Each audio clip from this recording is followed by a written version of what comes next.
আসসালামু আলাইকুম। আমরা আজকে জাভা ভেরিয়েবল নিয়ে ডিসকাস করব। তো প্রথমত যে ভেরিয়েবল কি সেটা আমরা বোঝার চেষ্টা করব। তারপর ভেরিয়েবল লেখার নিয়ম বা সিনট্যাক্স আমরা এগুলো একটু দেখার চেষ্টা করব। তো প্রথম যদি আমরা বলে নিই ভেরিয়েবলটা কি। ভেরিয়েবলটা আমরা একটা কন্টেইনার হিসেবে চিন্তা করতে পারি, যার মধ্যে আমরা কোনো কিছু স্টোর করে রাখতে পারবো। একদম সহজ ভাষা ভেরিয়েবল একটা কন্টেইনার, যার মধ্যে আমরা কোনো কিছু স্টোর করে রাখতে পারবো। ওকে, সো ধরেন বিষয়টা এমন, আপনি জুড়ির মধ্যে কিছু অ্যাপল রাখছেন, তাহলে এই জুড়িটা আপনার একটা ভেরিয়েবল বা container. At the same time আপনি ধরেন টেবিলের উপরে আপনার বুকস, মোবাইল ফোন এগুলো রাখছেন, তাহলে টেবিলটা আপনার একটা ভেরিয়েবল। ওকে, সো এখন আসেন এই ভেরিয়েবলটা আসলে জাভাতে কিভাবে লিখতে হয়। প্রথমত সিনট্যাক্সটা একদম সহজ। আপনি প্রথমে একটা ডেটা টাইপ লিখবেন, তারপর ভেরিয়েবল নেম, দেন অ্যাসাইনমেন্ট অপারেটর, তারপর ভ্যালু, অবশ্যই সেমিকোলন দ্বারা শেষ হবে। ওকে, সো আমরা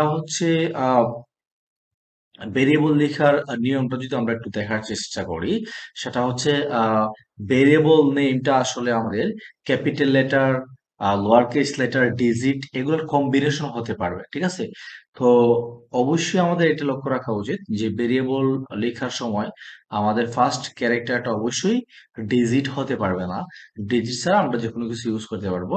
এখানে একটা বিষয় বলে রাখা ভালো, আপনি চাইলে আন্ডারস্কোর ইউজ করতে পারবেন, বাট ভেরিয়েবল লেখার শুরুতে আন্ডারস্কোরটা অ্যাভয়েড করাটাই ভালো। দেন ভেরিয়েবলের মধ্যে আসলে আপনি কোনো ধরনের ব্যাকস্পেসেস ইউজ করতে পারবেন না। এবং নেক্সট যেটা সেটা ভেরিয়েবল নেইমের ক্ষেত্রে আপনি জাভার যে কিওয়ার্ড গুলো আছে এগুলো আপনি ইউজ করতে পারবেন না, এগুলো আপনার অ্যাভয়েড করা লাগবে। নেক্সট আপনার ভেরিয়েবল নেমস আর কেস সেন্সিটিভ। ইট মিনস আপনার লোয়ার কেস আপার কেসের ডিফারেন্ট মিনিং বোঝাবে। দ্যাটস ওয়াই আমাদের আমরা যখন ভেরিয়েবল লিখবো, তখন আমাদের অবশ্যই এই বিষয়টা ফলো রাখতে হবে। এখন আসেন আমরা যে ভেরিয়েবল নেম লিখবো, অবশ্যই সেটা মিনিংফুল রাখার চেষ্টা করব।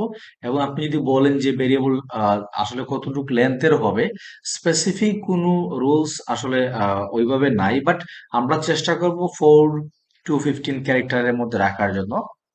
এবং আরেকটা বিষয় লক্ষ্য রাখা উচিত যে ভেরিয়েবল নেমটা আসলে আমাদের কি হয়, আমাদের যে অ্যাসাইনমেন্ট অপারেটরটা আছে, এই অ্যাসাইনমেন্ট অপারেটরের বাম দিকে ভেরিয়েবল নেমটা হবে, ডান দিকে আমাদের ভেরিয়েবলের ভ্যালুটা হবে। সো জাভাতে আসলে ভেরিয়েবল সম্পর্কে আমরা এতটুকু যদি বুঝতে পারি তাহলে হয়ে যাবে। আমি আবার রিকেপ করে নিচ্ছি, আপনি যদি সহজে বোঝার চেষ্টা করেন ভেরিয়েবলটা কি। ভেরিয়েবলটা is like a container that contains value. ঠিক আছে, আমরা এক্সাম্পল হিসেবে বলতে পারি, আমরা জুড়ির মধ্যে যখন কোনো কিছু রাখবো, তাহলে জুড়িটা আমার একটা ভেরিয়েবল বা কন্টেইনার। ঠিক আছে, দেন আমরা সিনট্যাক্স শিখলাম।